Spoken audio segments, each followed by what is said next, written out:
İmam Azam Abu Hanifa, Osman oğlu Almanbet. Kolunuzlardagı kitep İmam Azam Abu Hanifa'nın ömür jolun kıskaça bayandap beredi. Kılımlardan biri Müslüman alamının tutaş muğunları ulu alım İmam Azam'a suktana maktub aytıp, anın okuusun ulantıp gelişken. Ankeni Peygamberimizden sallallahu aleyhi ve sellem ilim başatынан suğarılgan bul ulu alımdın taza ömürü ar bir kişiге örnek bolalat. Kitap ar bir okurmandı kaydiger kaltırbaydı. Kırgızstan Müslümanlarının din başkarması. Bul kitap Kırgızstan Müslümanlarının din başkarması tarafından tasdiqlandı. Kiriş söz. Allah Teala'ga maktulur, Peygamberimiz sallallahu aleyhi ve sellem'ge dubay salamlar olsun.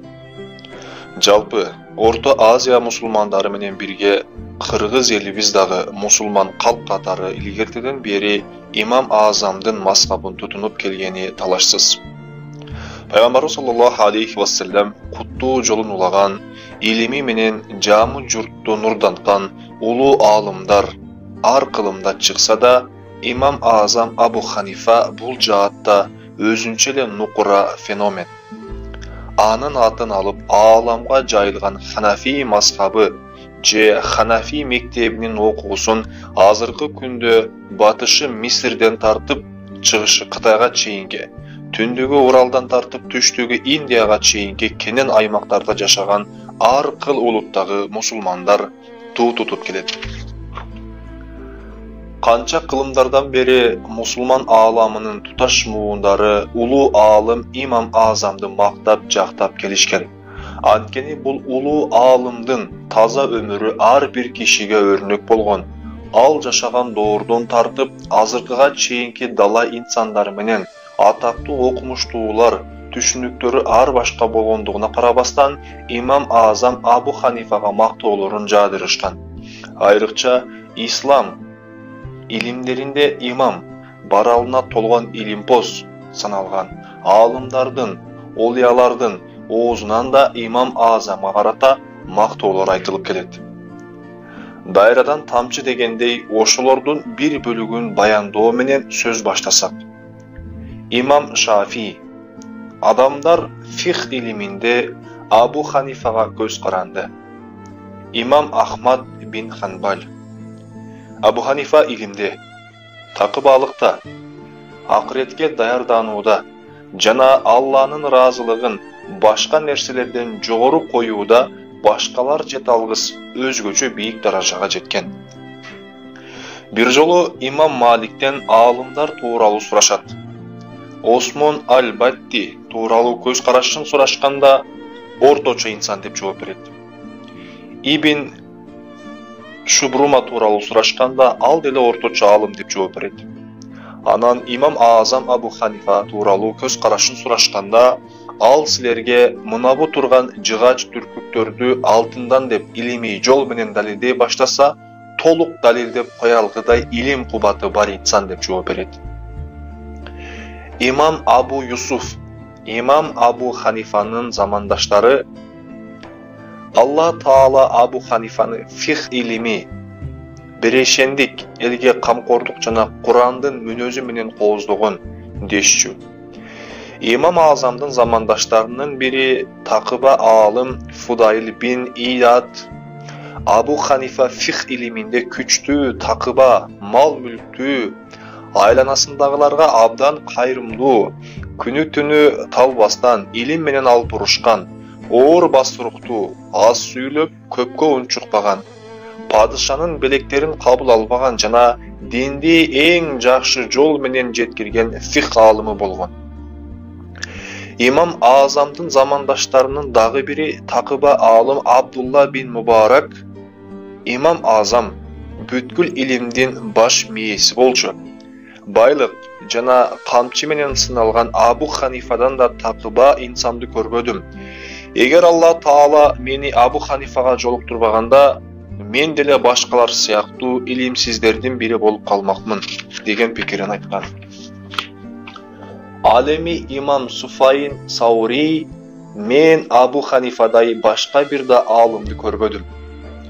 Hafiz İmam Zahabi, İmam Abu Hanifa abdan зейіндүү, ибадаткөй, өзгөчө кадыр барктуу жана падышанын билек сыйлыгын албаган такыба алым болгон.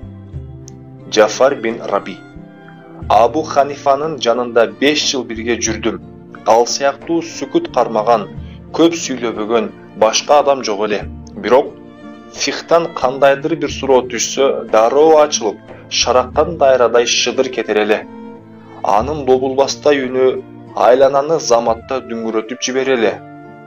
Али бин Асым, Абу Ханифанын илими замандаштарынын илими менен салыштырылып таразага тартылса, анын илими баарынан салмактуу болуп чыгмак. Хадис алымы Ибн Журайх, Абу Ханифа динин, илимин барктаган, дүйнө иштерин, акырет иштеринин алдына койбогон такыба инсан болгон. Замандаштарынын бири мухаддис алым Амаш, Абу Ханифа фих алымы деп аталганга эң татыктуу инсан. Замандаштарынын дагы бири Абу Сулайман ал тууралуу мындай деген эле. Абу Ханифа таң калаарлык күчтүү алым. Илимде ага тең тайлашар киши аз. Түшүнгүсү келбегендер гана анын сөздөрүн жактырышпайт. Халифа Харун Рашид, адамдар көзү менен көрбөгөндү, Абу Ханифа көкүрөк көзү менен көрөр эле. Надр бин Шамил, фих илиминде адамдар уктап жатышканда, Абу Ханифа ар бир маселени ачык баяндап, адамдардын аң сезимдерин ойготту. Муафик Микки, Абу Ханифанын ар бир сөзү туура хадистерден алынган, ал ар дайым ишеничсиз далилдерден алыс болгон. Кимдир бирөө маселесин айтып келсе, анын алдында сөзсүз чечилген. Имам Абу Ханифа маселелерди салыштыруу кыяс эрежеси менен да чечкен. Эгер салыштырууга төп келбесе, анда ар бир маселенин мустахаб жагын алган. Файд бин Мухаммад Рaqi, мен Абу Ханифаны Куффага жөнөп кетеримде Багдадтан жолуктуруп калдым. Ал мага: "Уулум, Хамматка барып, менин 1 айлык азык түлүгүмө 2 дирхам жетерин айткын. Жана Куффа курмасынан алып келсин", деди. Ошондо имам камакта эле. Такыбалыгынын себебинен падышанын берген тамагын жечү эмес. Фаридуддин Аттар имам Абу Ханифаны минтип сүрөттөйт. Шариат менен диндин чырагы, дин менен мамлекеттин шамы, акыйкаттардын бажырайган гүлү, даанышмандык каухарларынын чалкып жаткан мухити, билгич, улуу аалым, суфи, дүйнөнүн көрүнүктүү имамы Абу Ханифа рахмахуллаху таала сыяктуу бүт адамдар тарабынан макталган жана ар бир эл тарабынан кабыл алынган адамды ким дурустап сыпаттап бере алмак? Ал напсисинин каалоолоруна моюн сунбоо, риязат, такыбалык, ибадаткөйлүк, диндарлык жаатында аябай мыкты болчу. Тарикаттын усулу, шариат илимдеринде фих илими тармагында улуу даражага жана өтө терең маалыматка ээ болгон чыгаан инсан эле. Кыраакылыкта, саясатта жана кыяста да абдан жогору, адамгерчиликте болсо теңдешсиз болчу. Жоомарттыкка да алдына ат салдырчу эмес. Өз доорундагы күчтүү аалым, фазилеттүү адам болчу. Илим жана такыбалык боюнча жогорку макам менен даражанын ээси эле.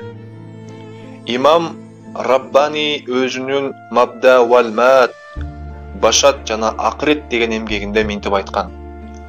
Улуу имам жана чыныгы көсөм Абу Ханифа рахмахуллаху таала тууралуу эмнени жазмак элем. Ал имам Шафи, имам Малик жана имам Ахмад ибн Ханбал сыяктуу мучтахиддердин ичинде эң аалымы жана өтө такыбасы болгон. Имам Шафи айткандай, фих илиминде адамдардын баары Абу Ханифага көз каранды. Имам Шафи имам Абу Ханифанын кабырын зиярат кылган учурда өз ичтихаты, өзүнүн көз карашы боюнча амал кылган эмес. Анын алдында анын көз карашына төп келбеген таризде өз ичтихадым менен амал кылуудан уяламын деген. Ошентип имам Шафи ошол жердеги имамдын артынан туруп намаз окуганда Фатиха сүрөсүн жана багымдат намазында кунут дубасын окуган эмес. Падыша Харун Рашид анын жүрүм туруму тууралуу сураганда имам Абу Юсуф устазы имам Абу Ханифа боюнча мына буларды айткан. Алла Таала тарабынан тыюу салынган нерселерден жана дин тууралуу билбеген маселе жөнүндө сүйлөөдөн өзүн оолак кармачу. Ошондой эле Алла Таалага ибадат кылуудан жана күнөө иштерден оолак болуудан канаат алчу. Дүйнөлүк нерселерден алыс болуп, бул жагынан башка бирөөлөр менен эч атаандашчу эмес. Ар дайым сүкүт кармап, терең ойлонуп жүрөр эле. Жакшы иштерди колунан келишинче көп жасачу. Пайдасыз сөздөрдөн, көп сүйлөөдөн алыс болчу. Өзү билген маселе тууралуу кандайдыр бир суроо узатылса, дароо сөзгө кирип, мурдагылардан укканы боюнча так жооп берчү. Эгер ал маселе тууралуу мурдагылардан Куран, сүннөткө таянган далил жок болсо, өз усулуна жараша кыяс кылчу. Өзүнүн дүйнөсүн таза сактоо үчүн акыйкатка моюнсунуп, илими менен мал дүйнөсүн дин жолунда жоомарттык менен сарптачу. Колунда бар нерсеге каниет кылып, эч качан бирөөдөн үмүт, ач көздүк, сугалактык кылчу эмес. Гыйбат менен ар кандай ушак айыңдардан жаа бою каччу. Ал тууралуу туура эмес сөз айткан адамдын деле жакшы жактарын айтуудан кайткан эмес. Абу Юсуфтун бул айткандарын кунт коюп, муюп угуп олтурган Султан Харун Рашид бул айтылгандардын баары такыба, салих адамдардын сыпат экендигин айтып, жанындагы кызматкерине минтип буйрук берет. Булардын баарын жазып туруп, уулума бергин. Буларды окуп, терең ойлонсун. Анан уулуна карап айткан: "Балам, булардын баарын жакшылап, жадыңа түйүп алгын. Кудай буйруса, бул маселелер тууралуу сени сынактан өткөрөм." Имам Азам Абу Ханифанын мындай деп айтканы бар: "Мени 3 аял такшалтты. Биринчи аял мени аманатка бекем кылып койду. Күндөрдүн биринде Куфа шаарынын четинде баратып, бир кишинин кол жаңсап мени чакырып жатканын көрдүм. Аны дудук окшойт деп ойлодум. Жанына келсем бир аял экен. Ал мага колу менен ишарат кылып, жолдун четинде жаткан капчыкты көрсөттү.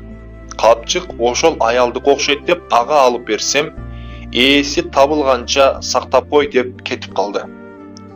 Ал эми экинчи аял болсо мени ибадатка бекем кылып койду. Аялдар чогулуп турган көчөдөн өтүп баратсам, алардын арасынан бирөөсү бул Абу Ханифа куптан намазынын даараты менен багымдат намазын окуйт экен дегенин кулагым чалды. Мен ошондо өзүмө адамдардын мага болгон жакшы оюн ишке ашырам деп убада берип, түнү уктабай ибадат кылчу болдум. Үчүнчү аял мени фих илиминде аалым кылып койду. Бир күнү бир аял келип, айыз маселеси жөнүндө сурап калды. Мен ага жооп бере албай калдым. Ал ыңгайсыз абалга түшүп калды. Ошентип башкаларды кыйынчылыкта калтырбайын деп, фих илимин тереңдеп окуй баштадым да, акыры аалым болдум. Имам Азамдын ата теги. Тарихи булактардан белгилүү болгондой, Абу Ханифанын ата теги персиялык болгон. Анын бабалары азыркы күндөгү Афганистандын борбору Кабул шаарынын айланасынан Иракка көчүп барган деп да айтылат. Бабасы, чоң атасы Марзубан Азирети Умардын доорунда исламды кабыл алып, Куфа шаарына көчүп барып отурукташып калган экен. Абу Ханифанын бабасы Мах дөөлөттүү адам болгон. Мах кээ бир булактарда Марзубан деп да айтылат. Жана ал перс тилинде бардар, дөөлөттүү адам же эл башы деген маанилерди билдирет. Ошондой эле Марзубан Сасанилер сулалеси доорунда белгилүү бир аймакты башкаруучунун мансапаты экендиги да айтылат. Имам Азамдын бабасы согушта мусулмандардын колуна туткунга түшүп, кулчулукта жүрүп, кийин азаттыкка чыгарылган деген айтымдар да бар. Бирок бул айтымды Имам Азамдын неберелеринин бири Хаммад уулу Исмаил кескин түрдө четке кагып, бабаларынын эч бири кулдукта болбогондугун айткан. Деги эле пайгамбарыбыздан кийинки экинчи муун мусулмандар табийиндердин доорунан баштап ислам илимдерин эң мыкты билген, анын системаларын түптөгөн жана жайылткан дөша аалым окумуштуулардын басымдуу көпчүлүгү мавали деп аталган араб тектүү эмес элдерден чыккандар болгон. Анткени араб тектүүлөр өз учурунда көбүнчө бийлик системасы жана казат сыяктуу коомдук саясий иш аракеттери менен алектенип жүргөн кезде жаңыдан мусулманчылыкты кабыл алгандар дин арасындагы жаштар көпчүлүк учурда окуу жана илимий иштерге басым жасашып, алардын арасынан ааламга аты белгилүү не бир окумуштуу аалымдар жетилип чыккан. Сөздүн ток этер жери Имам Азамдын ата теги ким жана кандай болгондугу анын илимдеги улуу кадыр баркына эч доо кетире албайт. Анткени илимдин кадыры бийик. Ошондой эле мусулманчылыкта улуулуктун, бийиктиктин өлчөөсү ата теги же башка нерсе эмес, бир гана такыбаалык болуп саналат. Атына заты жарашкан. Имам Азамдын азан чакырылып коюлган өз аты Нуман болгон. Бул жараткандын сыйы же жыпар жыттуу гүл өсүмдүгү деген мааниден келип, атына заты абдан жарашкан. Анткени ал мусулман дүйнөсүнө жараткандын улуу сыйы катары жаралып, ааламга илимдин жыпар жытын таркаткан инсан экендиги анык. Толук аты жөнү Нуман бин Сабит бин Зута бин Мах. Имам Азам жана Абу Ханифа анын элге кеңири таанылган лакап аттары болуп саналат. Ислам укуктук илими, фих илими менен ислам ишенин негиздеринин акыйда илими карапайым элдин калың катмарына, мусулман журтчулугунун кеңири аймактарына таралуусуна, деги эле ислам маданиятынын өсүп өнүгүшүнө опол-тоодой зор салым кошкон. Өтө такыба жашаган Нуман бин Сабит көпчүлүккө Имам Азам жана Абу Ханифа деген ушул каймана аттары менен кеңири белгилүү болгон. Имам Азамдын сөздүк мааниси улуу имам, улуу көсөм дегендик. Имам деген каймана ат демейде ислам илимдеринин кайсы бир тармагында хадис, фих, тавсир, келам же тасаввуф сыяктуу илимдерде баралына толгон жетик аалым, илим көсөмдөрүнө гана берилип келген. Ислам тарыхында илимде имам лакабына ээ болгондор эң башта 4 мазхабтын жетекчилери менен катардагы бир топ эле бар болсо да, Имам Азам улуу имам лакабы аалымдар тарабынан бир гана Абу Ханифага берилген сыяктуу. Бул дагы болсо, Абу Ханифанын илимдеги өзгөчө бийик даражасын мусулман коомчулугу арасындагы нукура кадыр баркын туюнтуп тургандай. Халифадан бата алган. Имам Азамдын чоң атасы Зута мусулманчылыкты кабыл алгандан кийин чариялардын 4-чүсү Азирети Али радиаллаху анху менен Куффа шаарында жолуккандыгы белгилүү. Ошондо Азирети Али радиаллаху анху Зуттанын жанында ээрчи келген баласы Сабитти көрүп, ага ак батасын берип, Алла Таала уулуңузга жана анын болочокто урпактарына мол береке, кенен дөөлөт берсин деп дуба кылган. Имам Абу Ханифанын илими менен атагы бүтүндөй ааламга таралышына, адеби жана такыбалыгы менен жалпы элге өрнөк болгон бийик даражага жетишине мына ошол батанын касиети тийгендиги айтылат. Бул жөнүндө Имам Абу Ханифанын небереси Исмаил минтип эскерген. Чоң атам Абу Ханифанын атасы бабам Сабит жаш кезинде бир жолу момундардын башчысы Азирети Алинин радиаллаху анху жанына барып андан бата сураган экен. Ошондо Азирети Али радиаллаху анху бабама жана анын урпактарына Алла Тааланын берекесин, жакшылыктарын тилеп батасын берген. Азирети Алинин радиаллаху анху биз үчүн берген батасын жараткан Аллах Таала кабыл кылган деп ишенип келебиз. Мунжу кызга үйлөнүү. Имам Азамдын атасы Сабит тууралуу илгертеден бери уламышка айланып, эл оозунда айтылып келаткан кызыктуу окуя, анын өмүр баяны тууралуу жазылган китептерде көп кезигет. Ал окуя мындайча. Имам Азам Абу Ханифанын атасы Сабит жаш кезинен эле такыба, илимге умтулган жигит экен. Бирок ал колунда жок кедей болгон. Күндөрдүн биринде абдан кыйналгандыктан адал ырыскы жолун издеп сапарга чыгып, алыска жол тартат. Bir жерде эс алып олтуруп, шараккан суунун жээгинде даарат алып жатып, суу менен кошо агып келген кооз, кызыл алманы көрүп калат. Дароо сууга колун сунуп, алманы кармап алып, бир тиштеп жейт. Алманын даамын сезгенден кийин гана мага таандык болбогон бир нерсени ээсинин уруксатысыз кантип жемек элем деген ой кылт эте түшөт да дең дароо болуп туруп калат. Ошентип бул алманын ээсин таап, анын алдынан өтүп, акысын кечүүсүн сурануу үчүн сууну бойлой жогорку тарапты карай жөнөйт. Көп узабай эле чоң бакка туш келет. Чындап эле ошол бактын четиндеги чоң төп алманын бутактары суунун үстүнө чейин салаңдап турганын жана анын бутактарындагы алмалардын бая эле өзү жеген алмага окшоштугун көрүп, болбоду мен жеген алма ушул бактан го деп түкшөмөлдөйт да ал бактын ээсин издей баштайт. Арыракта бир багбан иштеп жаткандыгын көрүп, анын жанына барып үн катат. Ассаламу алейкум, багбан аке. Мен бир аз мурда мына бул алманы агып бараткан жерден алып, эч ойлонбой туруп тиштеп алыпмын. Анан агын сууну жээктеп издеп келип, бул алма сиздин бактагы дарактардан экендигине көзүм жетти. Эми бул алманы ээсинен уруксатсыз тиштеп алгандыгым үчүн канча десеңиз да акысын төлөшүм керек. Же болбосо сиз менин мындай чекилигимди кечирип, акыңызды кечип коюшуңузду сурар элем. Бул багбандын аты Салих болчу. Ал жанындагы жаш жигиттин ыймандуулугу менен такыбалыгына таң бергенин сыр алдырбай, акымды кеч албайм. Мындай кылган болбойт. Неге башкаларга таандык болгон нерсеге кол узатасың? Дейт. Сабит болсо, акыңызды кечишиңиз үчүн эмне кылышым керек? Деп жалооруйт. Салихтин оозунан мына ушул бакчада 3 жыл бекер иштегениңден кийин гана акымды кечем деген сөз чыгып кетет. Анын мындай шартына Сабит ныпым да ойлонбой туруп, макул, иштейин деп макулдугун берет. Ошентип Сабит ал бакчада иштеп жүрө берет, күндөр өтөт. Так 3 жыл мөөнөт толгондон кийин Сабит: "Багбан аке, эми акыңызды кечтиңизби? Эгер акыңызды кечсеңиз, анда мен үйүмө жолго чыгууга камдана берейин", дейт.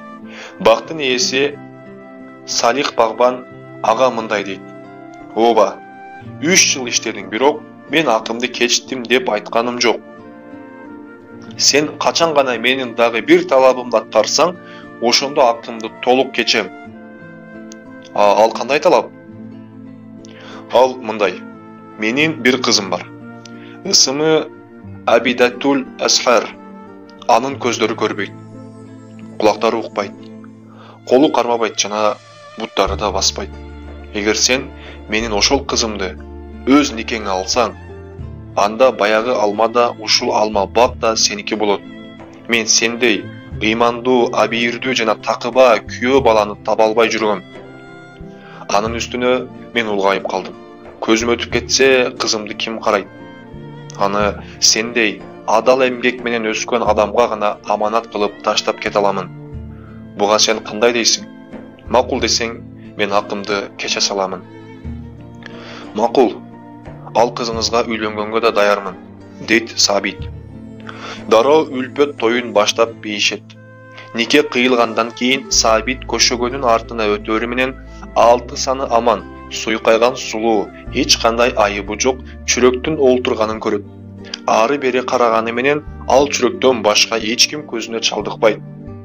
Кыз да Сабитти күтүп тургандай болот. Сабит дароо сыртка чуркап чыгып, кайнатасына: "Бул нике дурус болдубу? Сиз мага кызым көрбөйт деген элеңиз, ичкери кирсем, көздөрү бакырайып жайнап олтурган сулуу кыз олтурат. Мунжу деген элеңиз, анын эч кандай майыптыгы байкалбайт. Бул башка кыз го сыябы?" дейт. Салих багбан ага жөн гана бир аз жылмайып: "Балам, мен сага мунжу деп кыйыр мааниде айткан элем. Көздөрү көрбөйт дегеним, ал ушул убакка чейин эч бир арам нерсени көргөн жок. Дүлөй дегеним, ал эч бир күнөө жана жаман сөздөрдү уккан жок. Колдору кармабайт дегеним, ал бир да арам нерсени кармаган эмес. Буттары баспайт дегеним, ал Алла Таала разы болбой турган эч жакка басып барган эмес дегеним болчу. Ал кыз эми сенин ак некелүү жубайың, сага ылайыктуу түгөйүң дейт. Натыйжада имам Азам Абу Ханифа мына ушундай такыба ата энеден жарык дүйнөгө келген экен.